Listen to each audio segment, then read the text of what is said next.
Pakistan peoples party ने मुस्लिम league नून के साथ आज़ाद कश्मीर में ही मैदान नहीं लगाया हुआ, बल्कि पीपल्स पार्टी का एक मैदान इस्लामाबाद में भी लगा हुआ है। सदर आसिफ अली जरदारी ने जजों की तकरीरों के हवाले से एक बहुत ही अहम समरी है उसको रोक रखा है। यहाँ सवाल ये है कि पाकिस्तान पीपल्स पार्टी का इस्लामाबाद में लगाया हुआ मैदान हुकूमत के साथ है या अदलिया के साथ है। और इससे भी बड़ा सवाल ये है कि पाकिस्तान पीपल्स पार्टी और मुस्लिम लीग नून की हुकूमत के दरमियान अगर ताल्लुकात ठीक नहीं रहते तो क्या वाकई बिलावल भुट्टो जरदारी के मुताबिक उल्टी गिनती शुरू हो चुकी या मामला कुछ और है। जी हाँ, राना सनाउल्लाह खान कहते हैं कि उल्टी गिनती की बात करने वाले खुद सीधे हो जाएंगे और पाकिस्तान पीपल्स पार्टी इसी तनख्वाह पर काम करेगी। आइए चलते हैं वी लॉग की तरफ और देखते हैं कि सदर मुमलिकत आसिफ अली जरदारी जजों की समरी के हवाले से क्या कर सकते हैं। ये समरी रोकी क्यों गई है और हुकूमत के पास 3 रास्ते हैं, वो कौन कौन से हैं और उसमें आखिर में सुबकी किसकी होगी, ये सब कुछ इस वी लॉग में। बिस्मिल्लाहिर्रहमानिर्रहीम। अस्सलाम नाज़रीन, मैं हूं नजम अली खान अपने वी लॉग के साथ और हमेशा की तरह एक बड़ा ही बर्निंग किस्म का मौजू है, लेकिन बहुत सारे लोग इसके बारे में, इसके पीछे जो हक़ाइक़ हैं उनको नहीं जानते। मैं आपके साथ बात करने जा रहा हूँ सदर मुमलिकत आसिफ अली जरदारी की तरफ से, ऐवान सदर की तरफ से एक समरी रोकी गई है और वो समरी नए जजों की तकर्री के हवाले से है।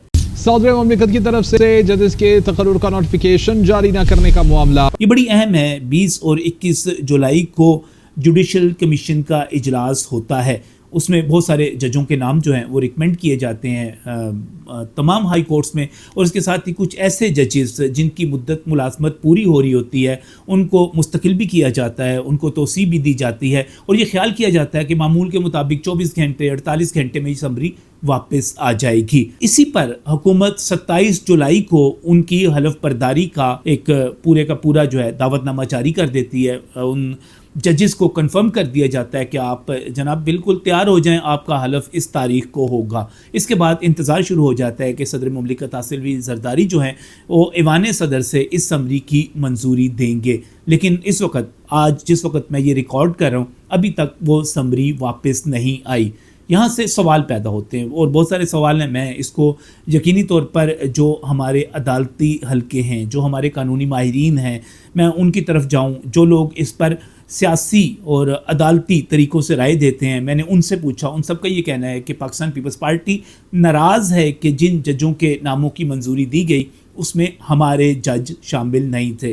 अब ये हमेशा से एक सिलसिला चला आता रहा है कि हर कोई ये समझता है कि हमारे रिकमेंड किए हुए जज, और बहरहाल मुख्तलिफ़ लोगों को इसका फ़ायदा भी होता है, जिनके जज आते हैं वो फिर उनके लिए फ़ैसले भी करते हैं। वो इस तरह के फ़ैसले भी होते हैं कि केस जो है वो पनामा का जाता है और जो फ़ैसला है वो अकामा का आ जाता है। तो फिर इस किस्म के फ़ैसलों के लिए अपने जज जो छोटे छोटे मामलात जो होते हैं उनको निपटाने के लिए भी इस वक्त मेरे पास जो एक फहरिस्त मौजूद है, लाहौर हाई कोर्ट में 11 जजों की तकर्री जो है इस वजह से रुकी हुई है, बल्कि जस्टिस तारिक महमूद बाजवा को मुस्तकिल जज बनाना था, वो रुका हुआ है। बलूचिस्तान हाई कोर्ट में 3 जज थे, उनकी तकर्री रुकी हुई है। इसी तरह सिंध में जो है वो मुद्दत मुलाजमत एक जज हैं खालिद हुसैन साहब, उनकी मुद्दत मुलाजमत जो है 29 जुलाई को पूरी हो गई। उनको तोसी दी जा रही थी 6 माह की, लेकिन चूँकि समरी वापस ही नहीं आई तो वो उससे पहले उनको जाना पड़ गया। इसी तरह लाहौर हाई कोर्ट के 4 जज ऐसे हैं जिनको मुस्तकिल करने की सिफारिश की गई थी और 4 अगस्त तक उनकी मुद्दत थी और ख्याल किया जा रहा था कि ये समरी वापस आ जाएगी, मंजूर हो जाएगी। वो जज भी जो हैं अपने ओहदों से अलग हो गए। तो अब ये जो है ये सारा कुछ इस वक्त जो रुका हुआ है मामला, इस वक्त जुडिशरी भी देख रही है, नए जजों ने आना है और उन्होंने हल्फ उठाने हैं, सिस्टम का हिस्सा बनना है, तो वो सारे देख रहे हैं, लेकिन ये रुकी हुई। अब इसकी कई वजूहात हैं। एक तो वजह ये कही जा सकती है कि इस वक्त पाकिस्तान पीपल्स पार्टी और मुस्लिम लीग नून जो हैं कन्फ्रंटेशन की हालत में हैं, ख़ास तौर पे आज़ाद कश्मीर की वजह से वहाँ पे जो सूरत-ए-हाल बनी हुई है, जिस तरह मुस्लिम लीग नून जो है सादा अक्सरियत ले चुकी है और ये वाज़ेह हो चुका है कि आज़ाद कश्मीर में पाकिस्तान पीपल्स पार्टी की हुकूमत नहीं बनेगी। बिलावल भुट्टो जरदारी चाहते हैं कि किसी तरह प्रेशर डालकर, जिस तरह गिलगित बल्तिस्तान की हुकूमत ली गई, इसी तरह आज़ाद कश्मीर की हुकूमत भी ली जा सके। तो अब ये मामला जो है ये बड़ा सीरियस, बहुत ही संजीदा हो गया है। वो पूंछ डिवीज़न के 2 अज़ला में जो है इंतखाबात वो भी नहीं हो रहे, तो लिहाजा ये तो वाज़ेह हो गया कि अक्सरियत सिर्फ मुस्लिम लीग नून के पास है। और फिर जो आज़ाद कश्मीर का महाज है वो इस तरफ भी चला गया और बुनियादी वजह जो इसकी बयान की जा रही है, एक तो उसका तसलसल है कि ज़ाहिर है पाकिस्तान पीपल्स पार्टी है, वालिद साहब हैं, बेटे हैं, साहबजादे हैं, उन्होंने एक ही साथ चलना है। तरीक़ाकार मुख्तलिफ हो सकता है लेकिन चलना ज़ाहिर है उन्होंने अलग अलग तो नहीं हो जाना, तो वो एक दूसरे को सपोर्ट कर रहे हैं, तो यहाँ पर सपोर्ट मिल रही है। लेकिन यहाँ पर कुछ और सवाल भी पैदा हो रहे हैं कि क्या सदर मुमलिकत जुडिशल कमीशन की इन सिफारिशात को, बल्कि इसको ओवरऑल लीजिएगा, हुकूमत की भेजी हुई किसी समरी को, किसी तजवीज़ को मुस्तरद कर सकते हैं। तो यहाँ पर आइन के आर्टिकल वाज़ेह हैं। ये आर्टिकल 175A है जो ये बताता है कि सदर की मंजूरी जो है एक रस्मी सी हैसियत रखती है। इसको आप सेरेमोनियल कह सकते हैं, इसको आप फॉर्मल कह सकते हैं, इससे ज़्यादा नहीं है। यानी कि ये एक रस्म है, फ़ैसला हुकूमत ने ही करना है, आइन ये कहता है। और इसके साथ ही आइन का एक और आर्टिकल है 48(1) जिसमें जो सदर मुमलिकत हैं वो वज़ीर आज़म की तरफ से, काबीना की तरफ से जो भी एडवाइस आए उसके ऊपर अमल करने के पाबंद हैं। उन्होंने इस पर अमल करना है, वो इसको रोक नहीं सकते। यानी आप ये देखें कि इसको रोक कर बैठ जाएं आप इस पर। अच्छा, ये मैं आपको एक और आइन का आर्टिकल वो भी बता देता हूँ, और वो 48 आर्टिकल जिसकी मैंने बात की उसकी सब क्लास 2 की तरफ चले जाते हैं। ये ज़रूर है कि सदर मुमलिकत जो हैं एतराज़ लगा सकते हैं, मुशावरत कर सकते हैं, समरी को वापस कर सकते हैं, लेकिन उसको मुस्तरद नहीं कर सकते, लेकिन उसको वापस नहीं भेज सकते। इस तरह के आप खामोश हो जाएं, कहें कि बिल्कुल उसके ऊपर खामोशी हो, यानी कि आप उसको मुस्तरद करके वापस नहीं भेज सकते और आप उस पर खामोश नहीं रह सकते। आपको उसके ऊपर 14 से 15 दिन के अंदर अंदर फ़ैसला करना है, और अगर आप 15 दिन में फ़ैसला नहीं करते तो यहाँ पर भी फिर आइन जो है आगे का रास्ता बताता है। लेकिन हुकूमत के पास क्या रास्ते हैं मैं उस पर भी आना चाह रहा हूँ। वो ये है कि हुकूमत के पास 3 रास्ते मौजूद हैं। पहला रास्ता ये है कि ईवान सदर से बैकडोर डिप्लोमेसी के ज़रिए रब्ता किया जाए, उनसे कहा जाए कि आप इसको मंजूर कर लें, बताएं इसमें क्या तब्दीलियां आप चाहते हैं। अगर हुकूमत वो तब्दीलियां कर सकती है, जुडिशल कमीशन में जाके उसको तब्दील किया जा सकता है। तो एक रास्ता ये है। ये आप कह सकते हैं कि अच्छे अल्फाज में ये इफ़हाम व तफ़हीम का रास्ता है, या बुरे अल्फाज में ये मुका का रास्ता है। ये एक रास्ता है। दूसरा रास्ता ये है कि हुकूमत जो है इस पर सरेंडर कर जाए, खामोशी इख्तियार कर ले, कुछ भी ना करे और मामलात को इसी तरह लिंगर ऑन कर दिया जाए। ये भी एक रास्ता है जिस पर चला जा सकता है। लेकिन मेरा ख्याल है कि ये रास्ता कहीं पर भी मामलात चलाने के लिए ठीक नहीं है, लिहाजा मैं इस दूसरे रास्ते को बीच में से निकाल देता हूँ। और इसके बाद एक तीसरा रास्ता भी मौजूद है। आइन ये कहता है कि हुकूमत इस पर बराह रास्त खुद नोटिफिकेशन जारी कर सकती है। अब उसके बाद सुबकी किसकी होगी, यानी कि ईवान सदर की होगी, हुकूमत की होगी, वो मुझे आप खुद अंदाज़ा लगा लें कि किसको, और इस पर अमल दरामद किया जा सकता है। वज़ारत कानून 15 दिन की मुद्दत जो गुजर गई उसके बाद आज खुद एक नोटिफिकेशन जारी कर दे, और माजी में इस किस्म की चीज़ें मौजूद हैं, होती रही हैं। आपको याद होगा एक गवर्नर पंजाब की तकर्री का तनाज़ा पैदा हुआ था, उसमें भी एक आइनी मुद्दत थी, उसके गुजरने के बाद हुकूमत ने नोटिफिकेशन जारी कर दिया था, और वो जो पाकिस्तान तहरीक इंसाफ वाले गवर्नर साहब थे उनको जाना पड़ गया था, और फिर मुस्लिम लीग नून के अपने गवर्नर जो थे हुकूमत के, वफाकी हुकूमत के, वो आ गए थे। तो उस वक्त भी ये एक मामला पैदा हुआ था। उस वक्त पाकिस्तान तहरीक इंसाफ के सदर मौजूद थे, उन्होंने अपने जो गवर्नर साहब थे उनको रुखसत नहीं किया था, तो वहाँ पर ये एक समरी जो थी रोक ली गई थी। अच्छा, अब इसी किस्म का मामला यहाँ पर है। तो हुकूमत जो है आज खुद 15 दिन के बाद कर सकती है, लेकिन ये ईवान सदर के साथ एक महाज आराई भी हो सकती है, एक चपकलिश भी इससे पैदा हो सकती है। मैं सियासी तौर पर आपसे इस पे बात कर रहा हूँ। इसका एक और रास्ता और है, वो ये है कि हुकूमत ये भी गौर कर रही है कि हम इस मामले को खुद आला अदलिया के पास लेकर चले जाते हैं।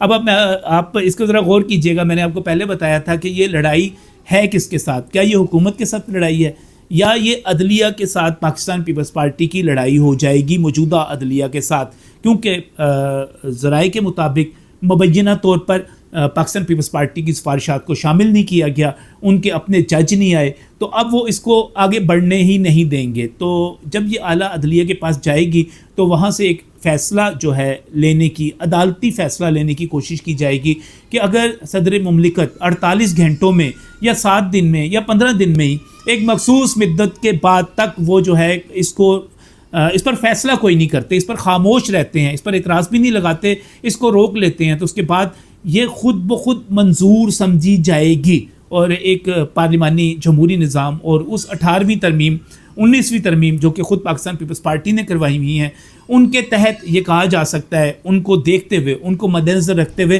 کہ یہ عین پارلیمانی نظام کی روح کے مطابق ہوگا، لیکن اس میں بھی ایوان صدر کی سبکی ہوگی، اور ظاہر ہے اگر عدالت ایسا فیصلہ دے دیتی ہے، ایسی رولنگ آ جاتی ہے، تو اس کے بعد ایوان صدر کا کردار جو ہے مزید محدود ہو کے رہ جائے گا۔ اور سب سے اہم، سب سے دلچسپ بات یہ ہے کہ ذرائع کا یہ کہنا ہے کہ ایوان صدر میں ایک اور سمری بھی رکی ہوئی ہے، جس میں سپریم کورٹ کے ججوں کی تنخواہوں کو وفاقی آئینی عدالت کے جو جج ہیں ان کی تنخواہوں کے برابر کرنے کی سفارش کی گئی ہے۔ اب سپریم کورٹ کے ججوں کے تنخواہوں کے حوالے سے ان کو جو بینیفٹ مل سکتا ہے اور جو ان کی ایکویلنس ہو سکتی ہے، اس کے حوالے سے جب اگر سمری رکی ہوئی ہے تو آپ خود اندازہ لگائیں کہ پھر یہ لڑائی جو ہے یہ پاکستان پیپلز پارٹی کی مسلم لیگ نون کے ساتھ ہوگی یا یہ کسی اور کے ساتھ کہیں جوڈیشری کے ساتھ شروع ہو جائے گی۔ اور اس سے پہلے میں آپ کو یہ بھی بتاؤں کہ جب ہم نئے صوبوں کی بات کرتے ہیں، جب ہم ایڈمنسٹریٹو یونٹس کی بات کرتے ہیں، اگر یہ معاملہ دوبارہ آتا ہے تو میرا خیال ہے کہ یہ لڑائی پھر اسٹیبلشمنٹ کے ساتھ بھی شروع ہو سکتی ہے، کیونکہ پاکستان کی فوج جو ہے اس بارے میں رائے دے چکی ہوئی ہے، محسن نقوی جو بات کر چکے ہوئے ہیں، مسلم لیگ نون ابھی تک اس پر خاموش ہے، اور خاموش ہوتے ہوئے بھی وہ 2 صوبوں کے حوالے سے تو خود قراردادیں جمع کروا چکی ہوئی ہے، پنجاب میں بہاولپور ریاست کی بحالی اور صوبہ جنوبی پنجاب۔ تو یہاں پر پھڈا جو پڑے گا وہ پڑے گا پاکستان پیپلز پارٹی کا اور ان لوگوں کا جو چاہتے ہیں کہ صوبے بن جائیں، ان دوستوں کا۔